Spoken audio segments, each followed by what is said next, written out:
Do you see a role for India, given its relationship with both Ukraine and Russia? Definitely. And here's where we come. You might know that I'm a great admirer of India, and I think India will be our next superpower, right up there with the United States and with China. And of course, in taking that security political role, whether it's Prime Minister Modi or whether it's Foreign Minister Jai Shankar, it's a strategic thinking.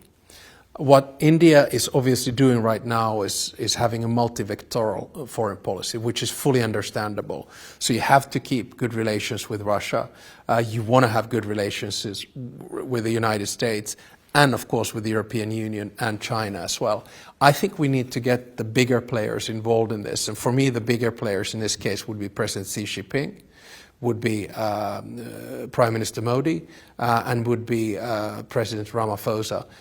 Because you have an understanding what colonial wars mean. And for you to come in and mediate and help out, I think would be very useful. There's a lot of pressure on India to stop buying Russian oil. And the US president has in fact imposed 25% punitive tariffs on India for doing that, when the fact is that China is the biggest buyer of Russian oil and Europe has been buying Russian energy. Would you say that it's unfair to single India out? I won't take issue with that, because this is a decision that India does all by itself.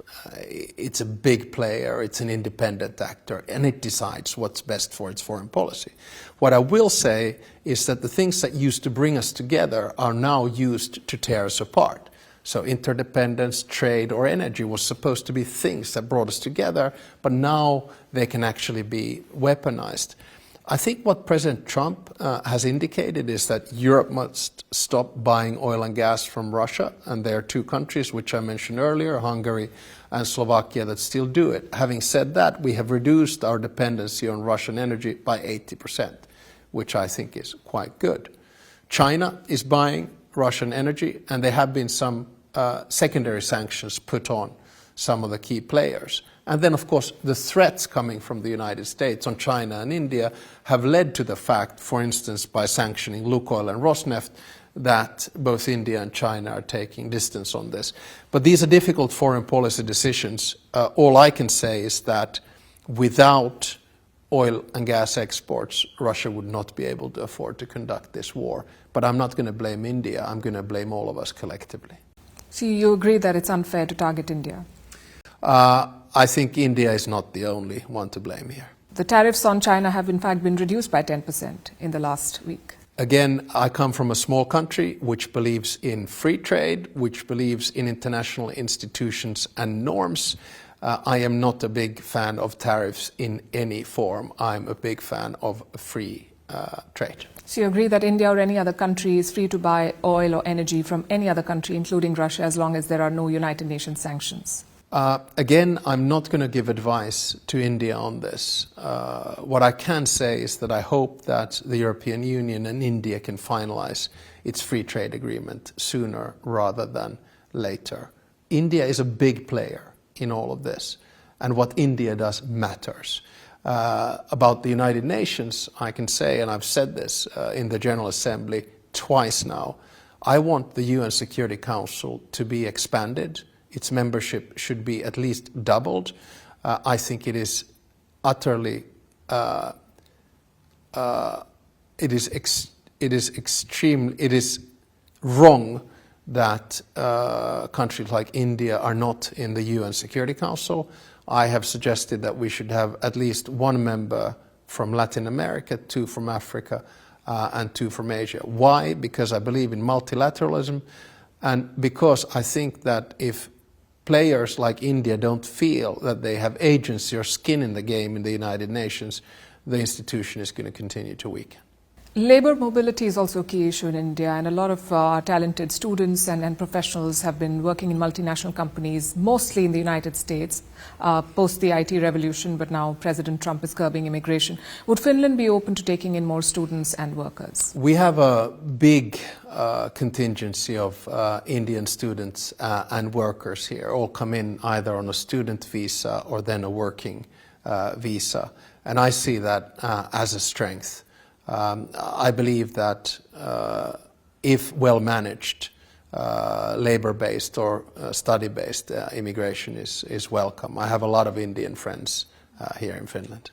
Back in 2020, India and Finland also signed a defense deal on boosting defense cooperation, and there was talk of Finland supplying weapons. What sort of weapons are on the table, and where is that conversation today? Well, I don't know the latest on that, but I know that we trade roughly 3 billion euros between our two countries. And as always, it's a cliche to say we need to increase that. I think India is the future.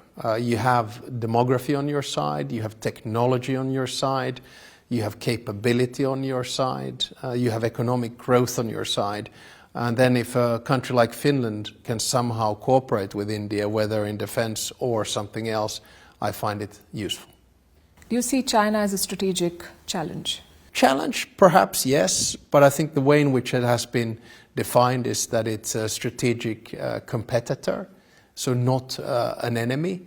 And I think the way in which we frame the debate nowadays is to ask the question, should we de-risk or decouple? And I certainly don't belong to the decoupling group. I think, yes, we're all de-risking in the sense that we don't live anymore in a world where we completely freely liberalize our supply chains and diversify them around the world.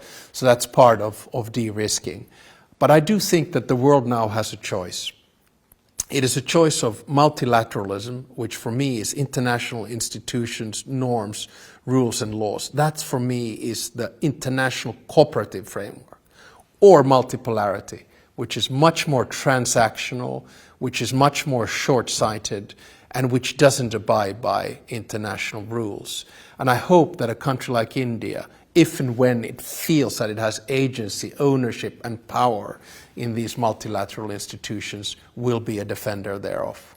But specifically for Finland, the sabotage incidents where China is said to have been involved, their interest in the Arctic, would you be open to their presence and investments?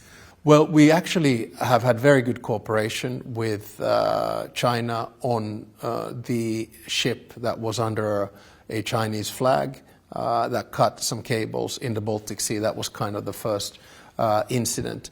In the Arctic, I think we need a cooperative framework, and the key cooperative framework has actually been the Arctic Council, where we have the 5 Nordic Arctic countries, we have Canada, we have the United States, and we have Russia, and then we have observing members like South Korea, and if I recall correctly, China. The problem that I have right now is that cooperation and multilateral institutions are on the demise exactly at a time when we need them the most. Because you cannot solve climate change, you cannot solve conflicts and security, you cannot solve development, you cannot solve technology without cooperation. So I want to see the world much more together than separate.